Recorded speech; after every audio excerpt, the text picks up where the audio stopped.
I'm going to say one thing that I think is very central about Freud, and then we can talk about some of the subjects that you may want to raise.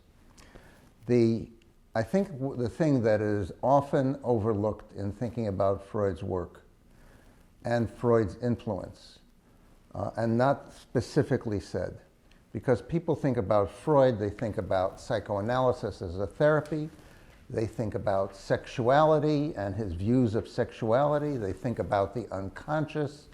He had views about many, many things in literature and art, and people think about that. He had views on war. He was a big thinker. But what is often missed in all of these perspectives and areas of Freud's ideas about human psychology and all the other things is that the ideas he invented had one very central theme. And that theme is a radical, revolutionary idea about human existence and about the human mind. And the key to understanding Freud comes from passages that are located in many of his papers, but you have to see them for what they really are. And there you see the radical Freud and the revolutionary Freud. What Freud believed was the affliction of people who are troubled, who are imprisoned psychologically and emotionally, is the entrapment within the mind to internal authority, internal voices, parental voices. There's a beautiful passage, and it's a very interesting passage that he writes in his 3 essays on sexuality.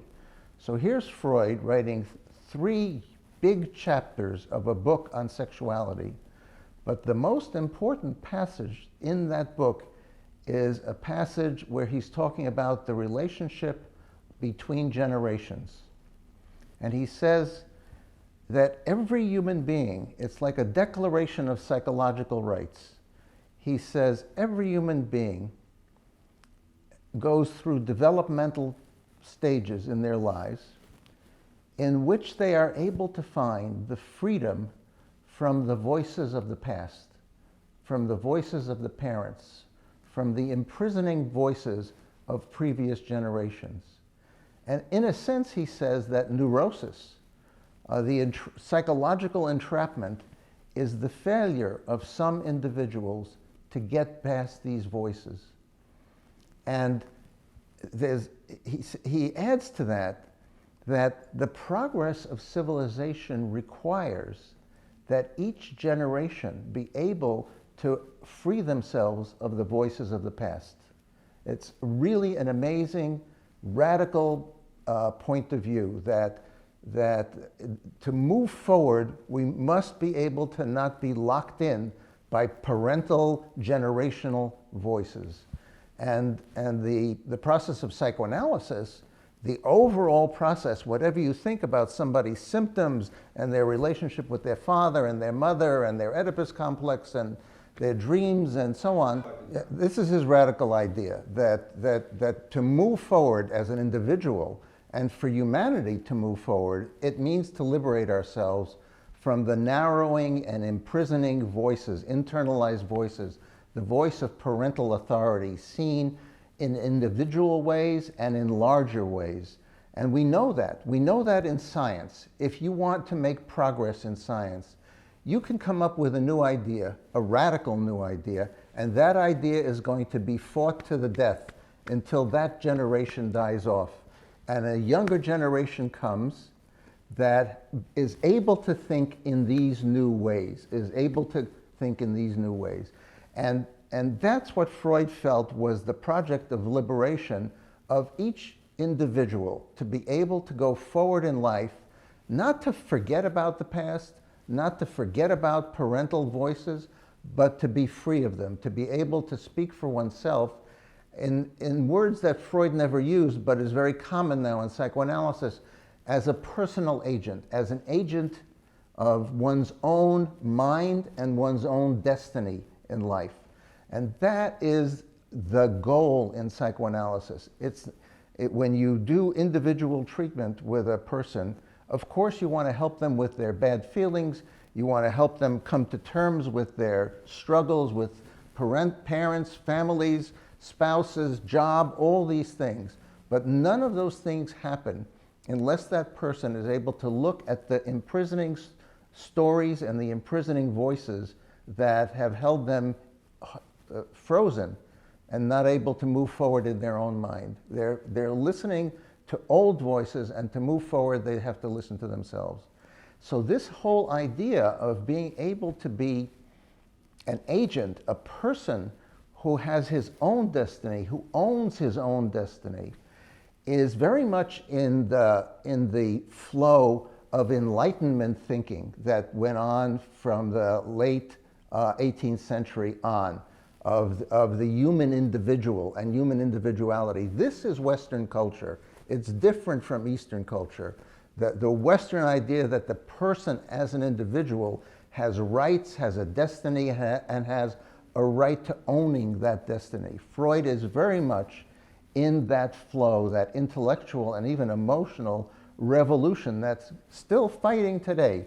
If you look at what's going on in the Middle East, in some of the countries that have gone back on their own civilizations, like in Iran, where they had, or in Egypt, or in places that are imprisoned with old, very frozen, medieval ideas.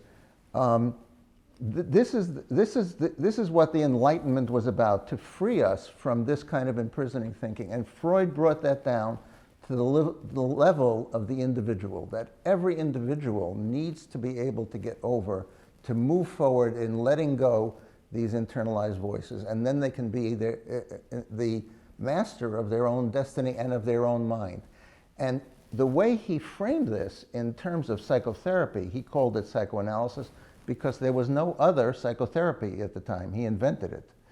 He said in a very famous passage about how psychotherapy works and what the goal of psychotherapy is, he said, where id was, there shall ego be. Sounds like Shakespeare. Where id was, there shall ego be. Well, this is technical language. What does it mean in English? Where id was, there shall ego be. It means where you are driven and governed by forces that you don't know and don't understand and don't see where they're coming from. You, the ego, yourself, shall be the master of those forces. So you decide what's meaningful for you, not that it's decided for you by the events of the past and the figures of the past. And that, I think, is the central piece of the radical version of psychoanalysis that has been, in the history of psychoanalysis, has often been forgotten about and lost, and has to be refound in every generation to study it. And that's really what the psychoanalytic process is about. If it's not about that, it's about nothing meaningful, because if you want to take away symptoms, you can put somebody in 10 sessions of cognitive behavior therapy and you'll have symptoms go away for a short period of time and then they'll come back. But it will help you, and it's often a good way to help somebody get relief from anxiety or from stress or from panic attacks. Terrific.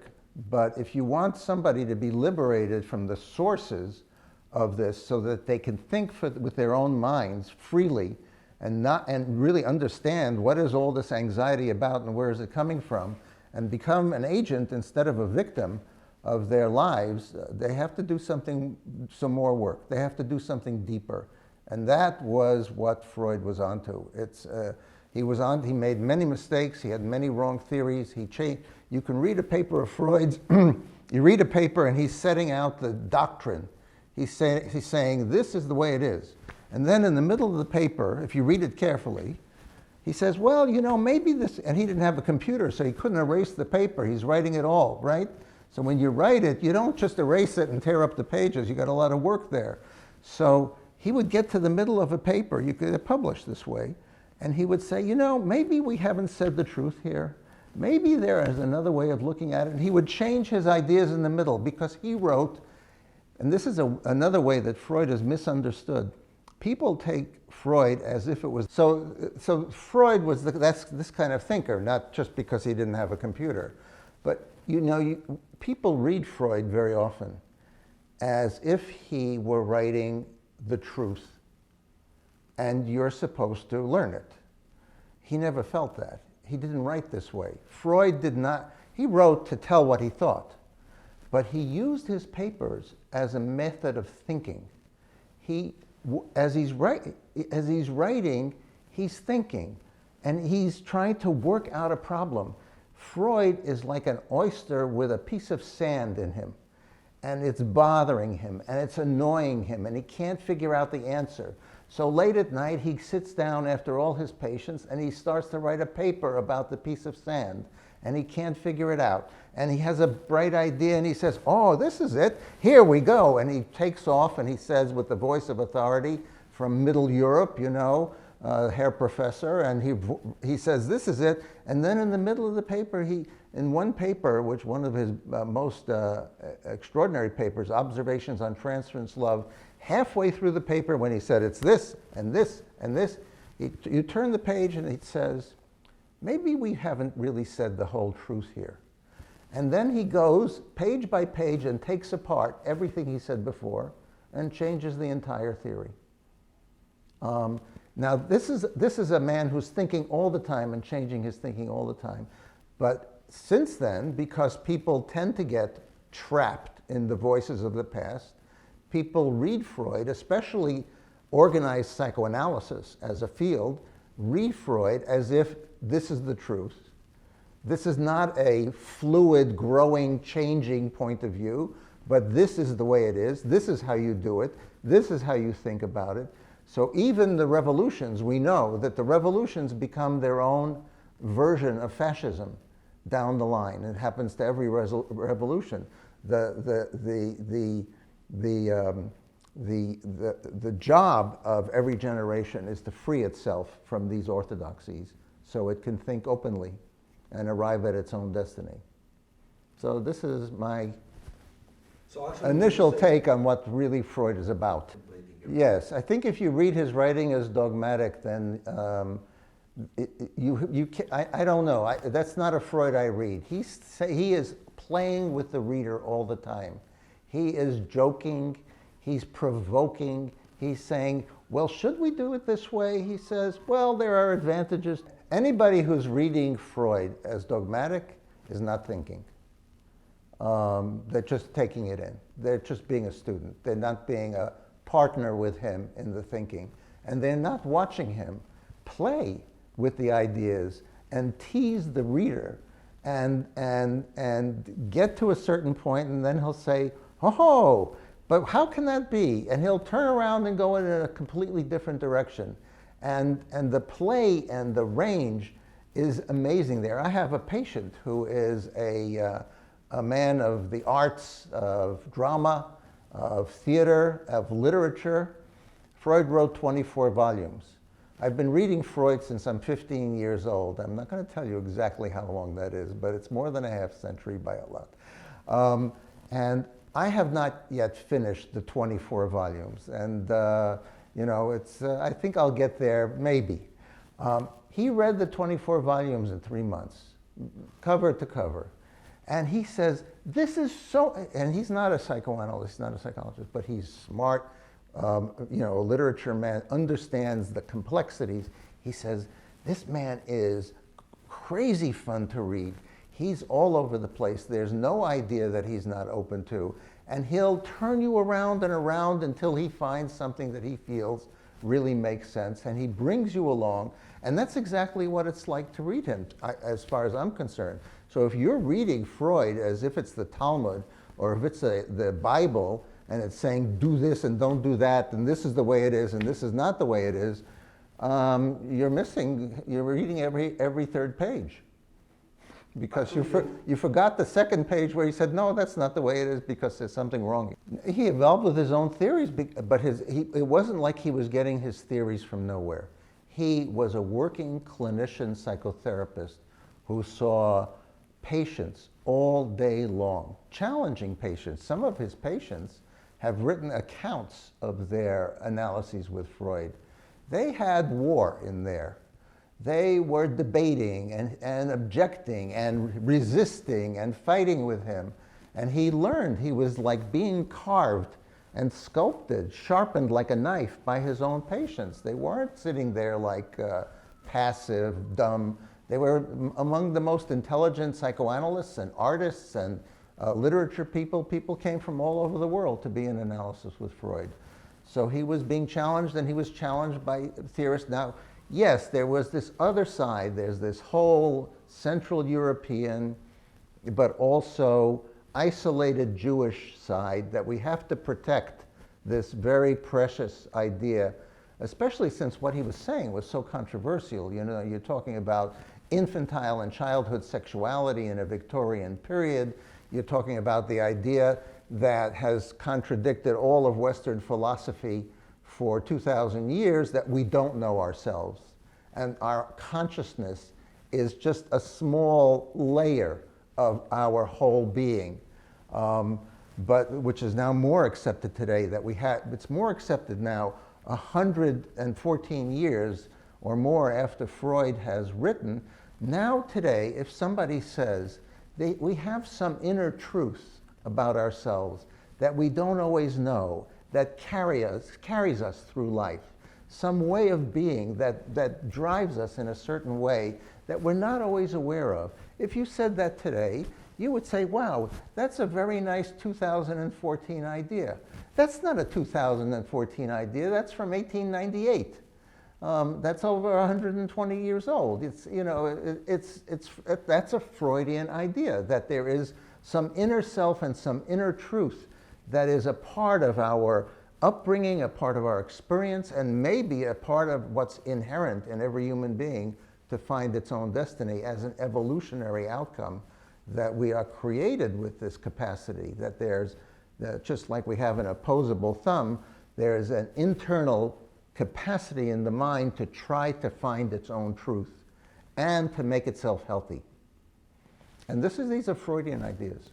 Well, I think that if you take them literally and concretely, they don't work anywhere, because every individual has his own mother and maybe father and maybe mother and maybe two mothers or maybe two fathers, or maybe everybody in the mishpacha, everybody in the family is involved in it.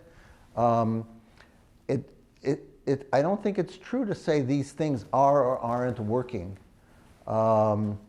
Look, I taught in China about nearly almost 20 years ago, and I was all over China on a teaching tour, and I was teaching psychologists and psychiatrists in hospitals.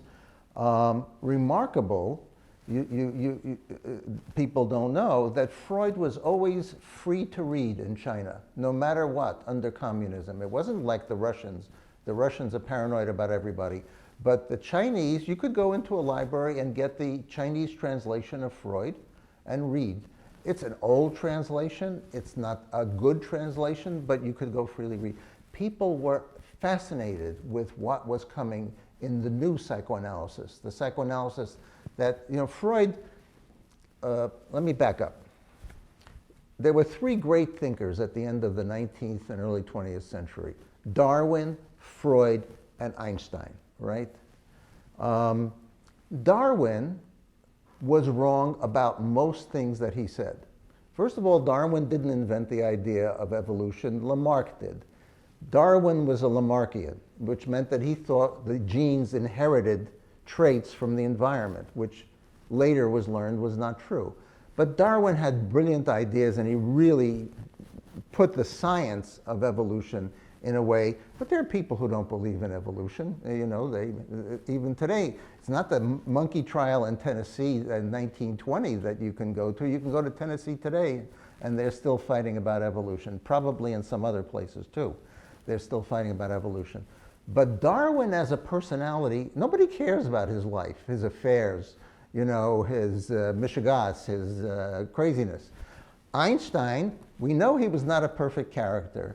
Probably today we would say he was on the spectrum of Asperger's.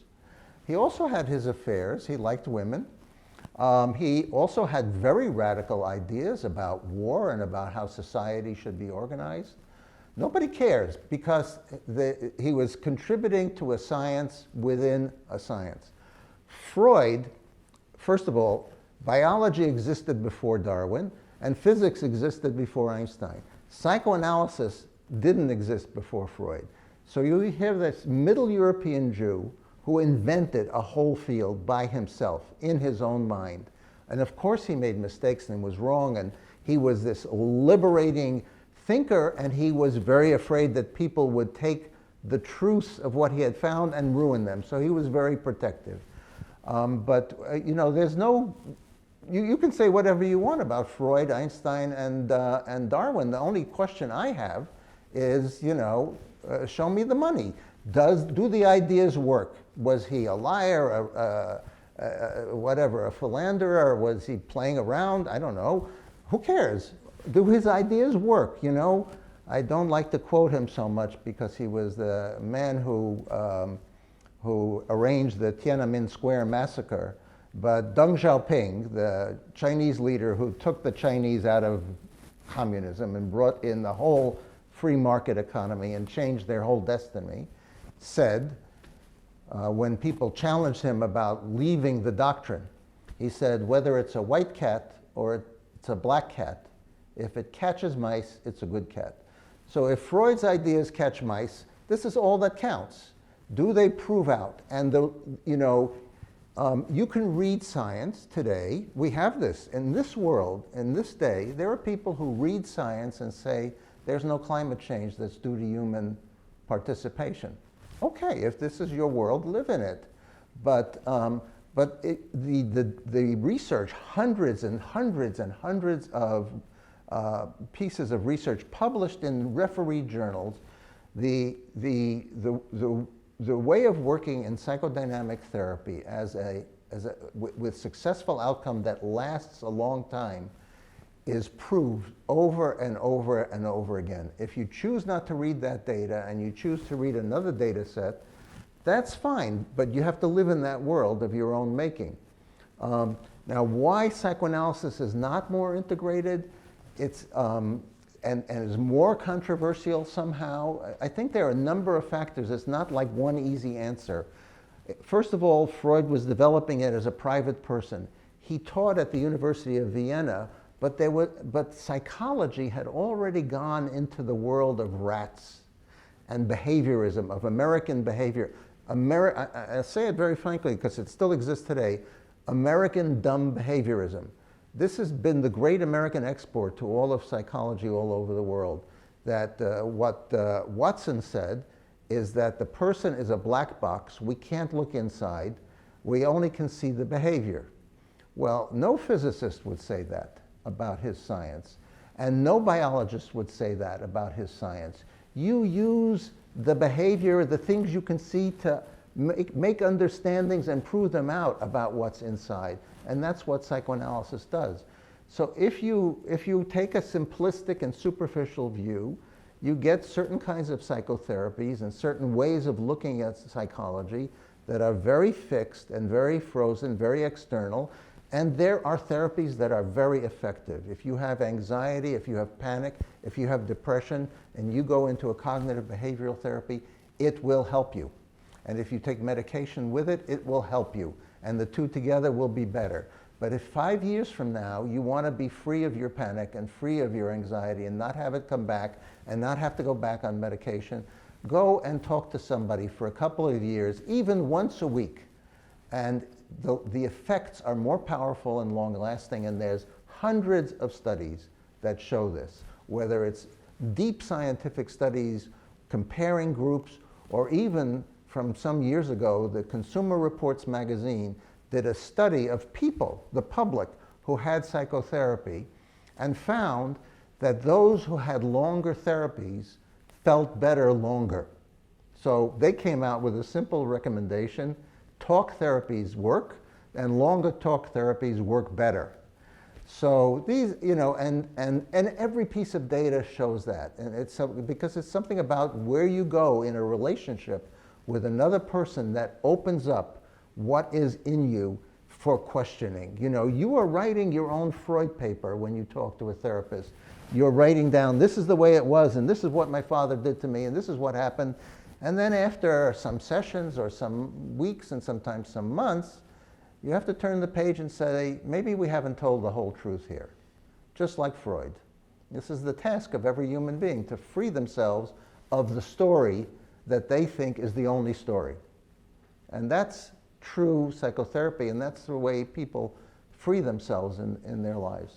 And I think it's the best way we have right now till we can manipulate the neurons. The number one contribution of Freud, I would say, is a recognition that every individual has within them the capacity to free themselves from the imprisoning and constraining. I think it's a very good question to think, you know, what is the influence of Freud and Freud's thinking today? Because many of his specific theories have been changed. He changed many of his specific theories, and it's perfectly legitimate to question everything he said. This is the process of science. Science is a process of questioning. It's not a question of knowing, it's a question of, it's a process of questioning things and asking new questions and challenging old ideas. And this is the way science has its own destiny and its own freedom from the past. There's no idea that can't be challenged. And this is the story of each individual, that there is no received idea inside about yourself and about your life that shouldn't be opened up for examination and questioning. But you can see the influence of Freudian ideas everywhere. For example, in Western culture at least, and more it's influencing Eastern culture, which is changing in that direction. We go into a classroom in the year 2014. What relationship does that have to a classroom in 1930 or 1940? It's enormous, because if you went into a classroom in 1930 or 1940 or 1950, 1960, starting to change, you would see the teacher knows and the children learn. Now you go into a classroom and people may not like it, and there may be some conservatives who say this is a crazy way to teach children. Nobody's interested in what the teacher knows. People are interested in what the children know and what the children can find out for themselves, where they ask their own questions, where they're living inside, where their minds are. We're fascinated by their minds. Teaching is no longer only about receiving the wisdom of the past. It's opening within the educational process, the ability to challenge the wisdom of the past. You know, we have, in America, we have a lot of problems in our educational system. A lot of people say we're not teaching the way we should, and probably we're not, especially not in colleges. But why is it? The issue is the change in education has been from putting things into children's and students' minds to finding their minds. That's very much like I was saying about the nature of Freud's basic revolutionary idea, that every individual needed to find their mind.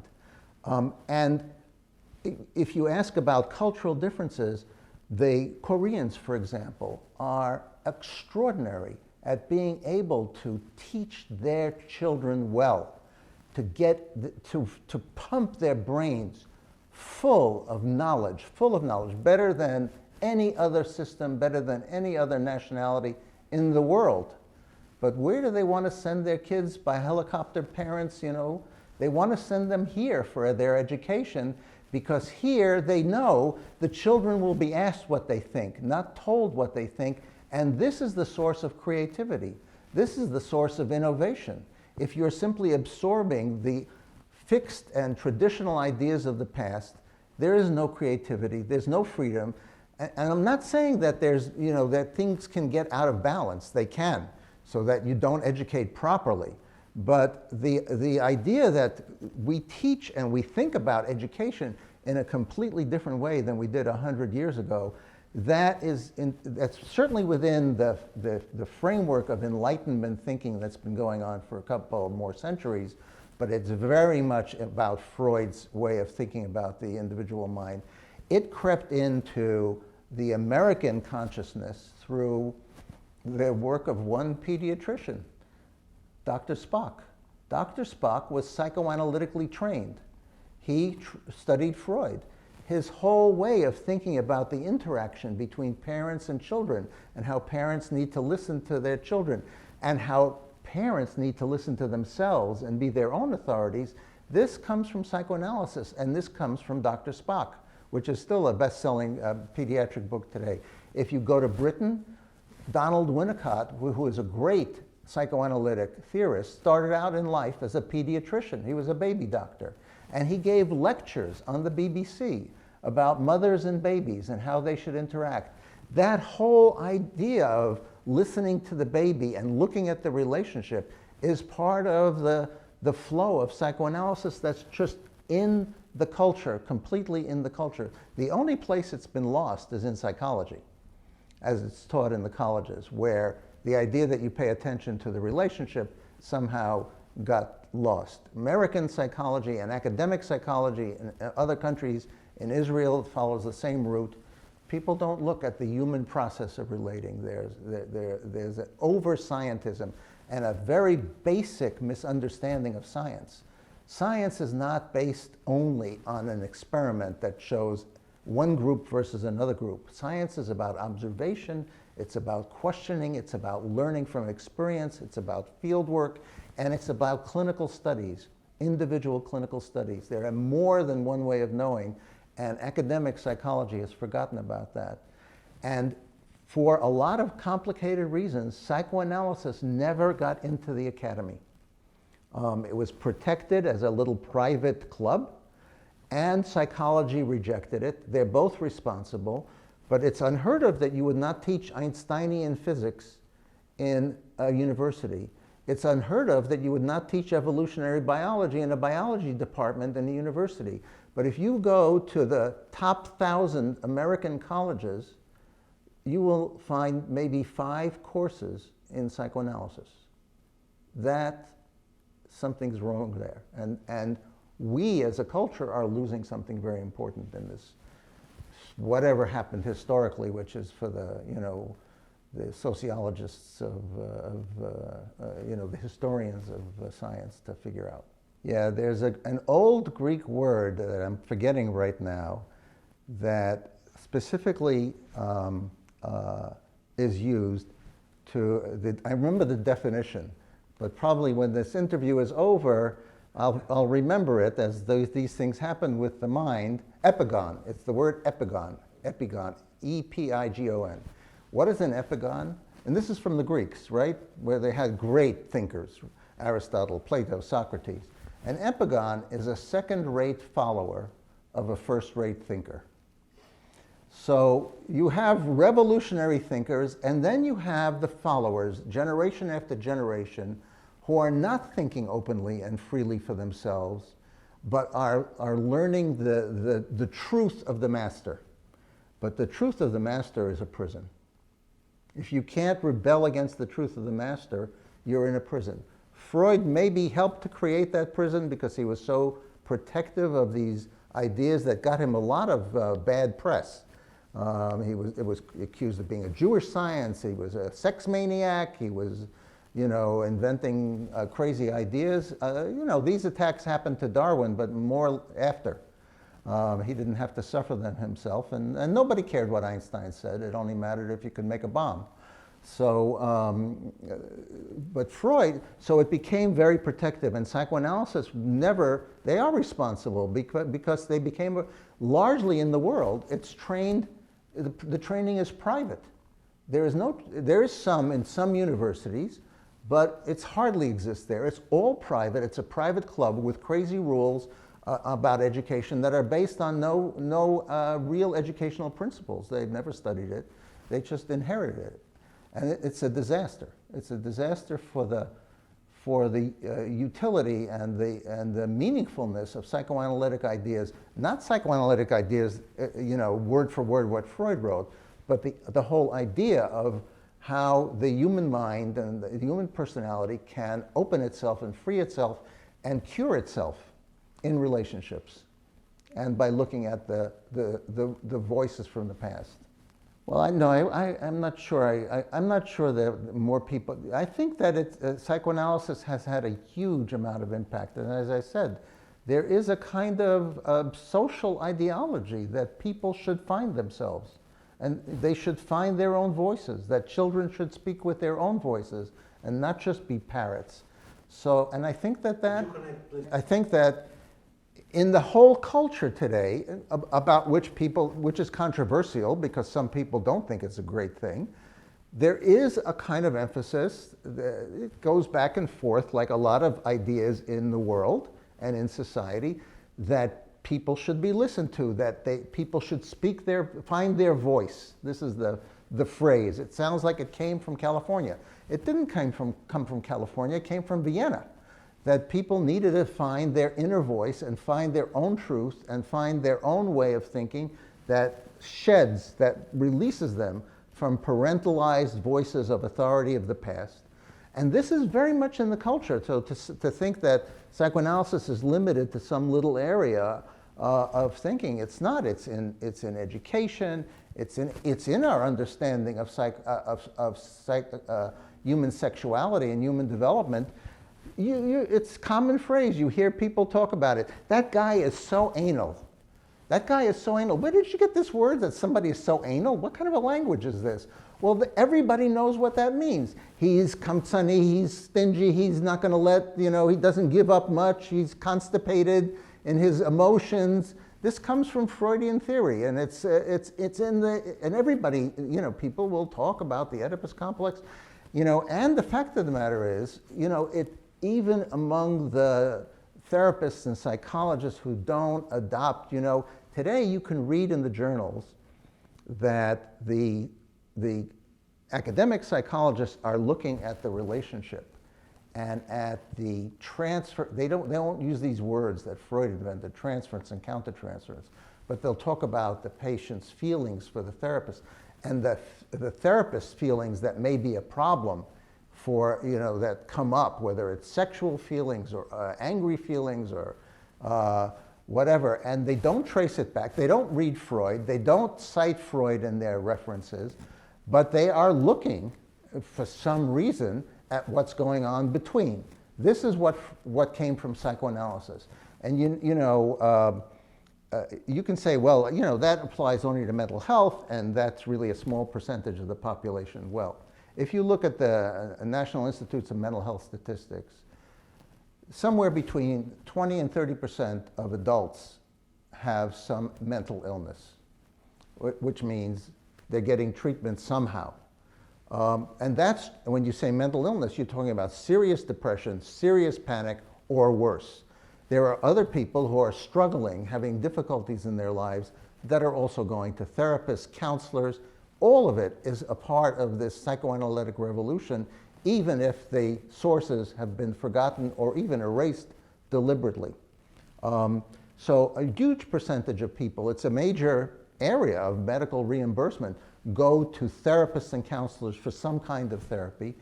And then you think about every family that is impacted by every person who goes to therapy, and you have a great majority of the population is related to mental health care in some way or another. And it all was invented 116 years ago by one person. And I think we need to have a kind of academics and a kind of teaching that opens that all up.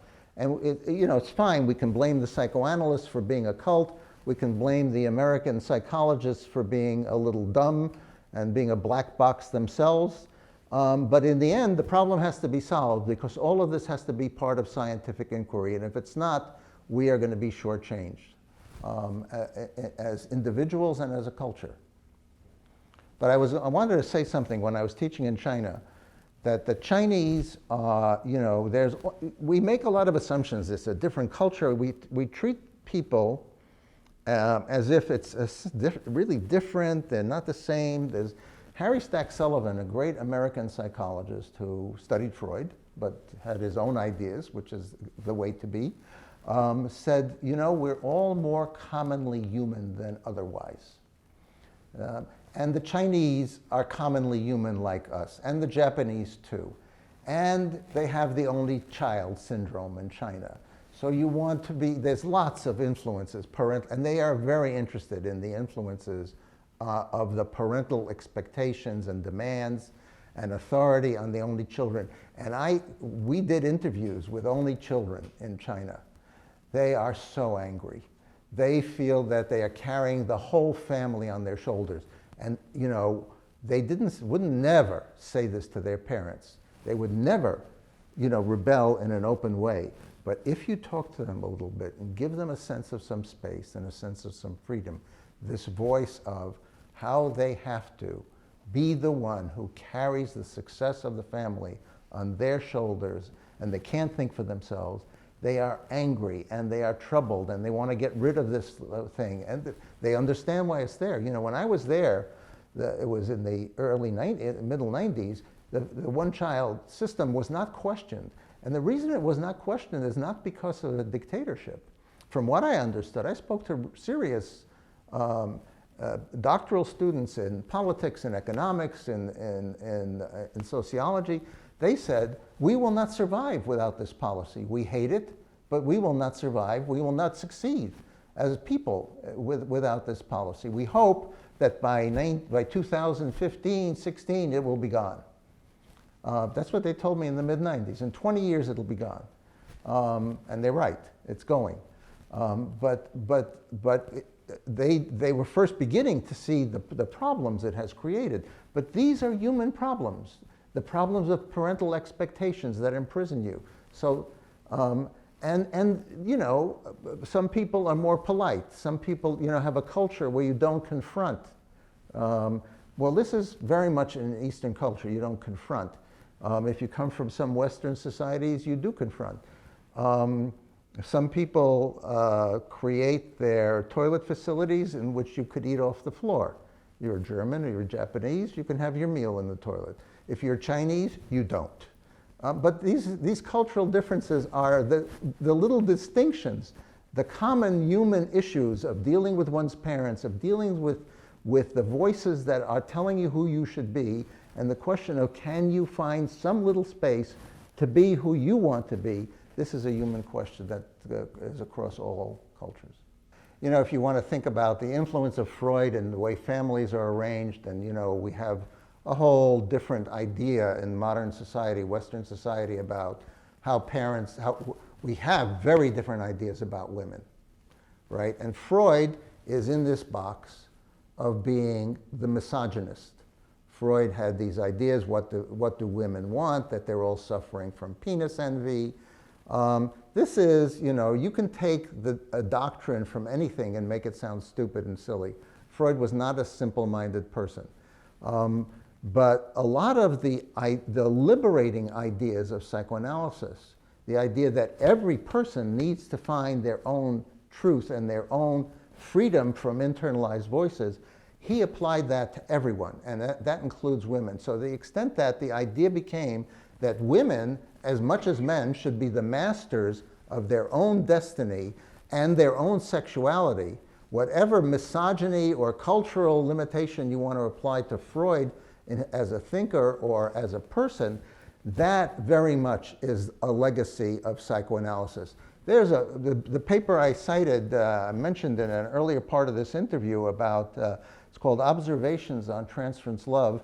The specimen, so to speak, the example is a woman patient with a male analyst. And the question is, what happens if there's a love attraction and there's a sexual attraction? And how does the analyst handle that?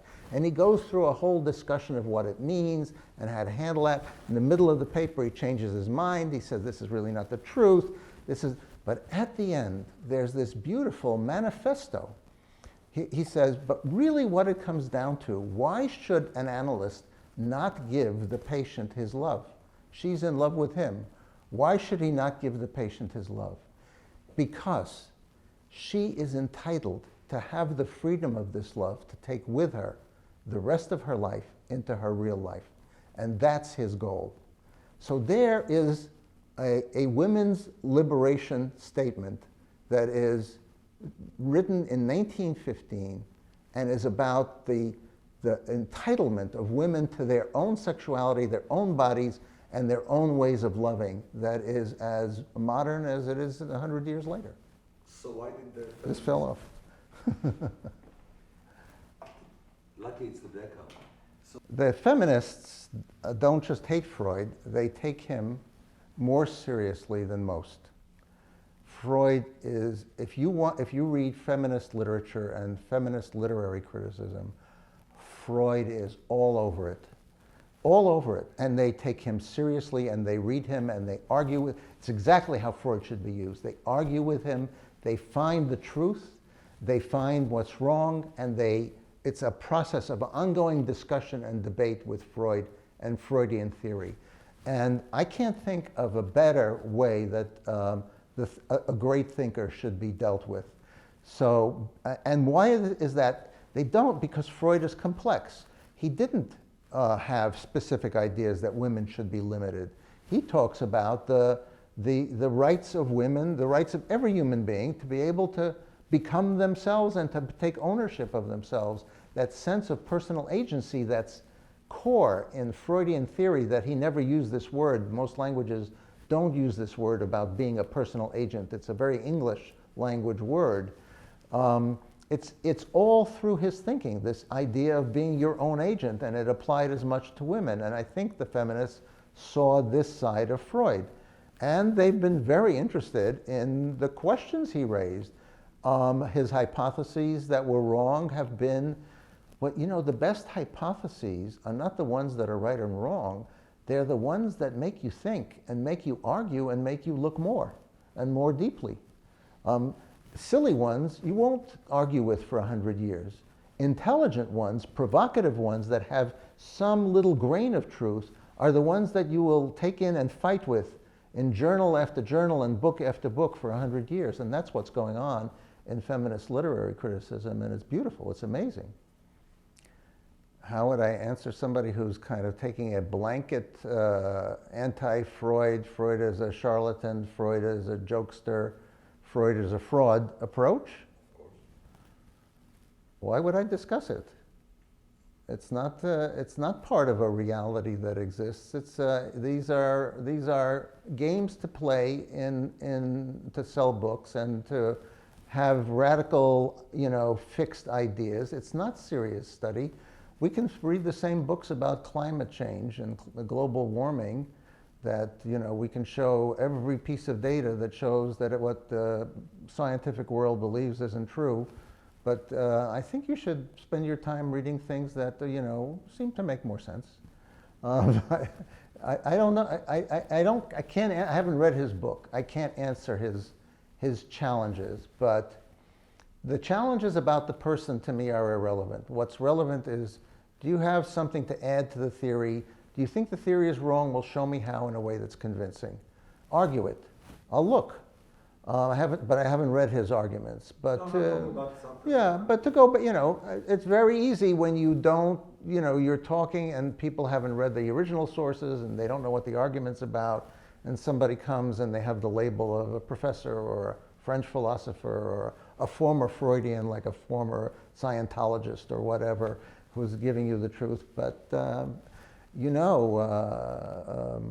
what P.T. Barnum, the American circus impresario, said, there's a sucker born every day. You can read anything, and you have to decide what you believe. You have to decide what makes sense to you.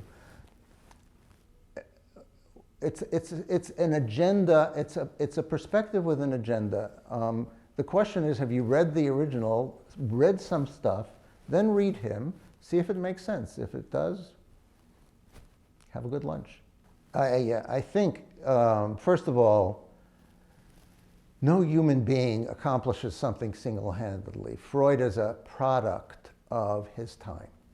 His time was a time of the development of classic science that included the body, that included the mind, that included sexuality. There were already people working in the 19th century in the area of sexuality, writing about sexuality in ways that were never written about before, that the conservative voices felt were scandalous. Freud was not the first person to write about sexuality, and if there had been no Freud, you could very well argue that we would have come to some liberation of some freedom from the Victorianism and from the religious imprisonment of sexual ideas that were the legacy of the Middle Ages and of religious thinking. But Freud certainly gave it quite a little bit of a booster rocket by being very straightforward, very much out there, and the most fundamental thing is in his absolutely genius suggestion that sexuality does not begin at puberty, that the human being is born with a capacity for sexual experiencing and sexual pleasure and attaching meaning to sexual experience from birth, if not before. That this is a part of the body, of the mind, and of the way we function as human beings. This is a Freudian idea that I think has led to the major behavioral changes and societal expectation changes of the 20th and the 21st century, where sexuality is understood more as a part of life, and people's behavior is not condemned. When I was a kid in the Boy Scouts, the rabbi came in to give us the sex talk. And the rabbi told us we shouldn't abuse ourselves. You know what that means. Now, probably you can find cultures, subcultures, and subgroups where you still shouldn't abuse yourself. But generations of people suffered guilt, remorse, anxiety, panic for being adolescents and finding their bodies and touching themselves and having fantasies. People would suffer great guilt. Catholics would go to confession, and the Jews would ask for forgiveness, and it was a terrible thing. Many people today, I would say more and more in the world, understand that this is a normal part of life, that these are healthy experiences. Fantasies are healthy things, they're not sinful. And we have had a whole change in the culture about sexual experiencing and people's right to their own sexual lives and their own sexual agendas. Even, in the whole area of homosexuality, that revolution could not have occurred without psychoanalysis, I think. Freud never classified homosexuality as a perversion. In fact, he said the opposite, that it was not. And the basis of Freud's sexual developmental theories has, I think, formed the foundation for modern thinking that understands that sexual development in the direction of heterosexuality or homosexuality, both of them are developmental accomplishments. Both of them are developmental tracks in which you find your way to a relationship and to a sexual expression with another human being. These are different ways of developing. What the influences are, how much they're genetic, how much they're biological, and how much they are part of the minute influences of everyday life in the interactions in early life between parents and children. Those are interesting things to discover. But the fact that there's this revolution going right in front of our eyes, a real revolution, a social revolution, about the acceptance of homosexuality as part of the normal way of functioning as an adult and growing up as a sexual person, this is directly attributable to the opening up of the discussion of sexuality and its possibilities that's clearly, starts with Freud and founded in Freudian thinking.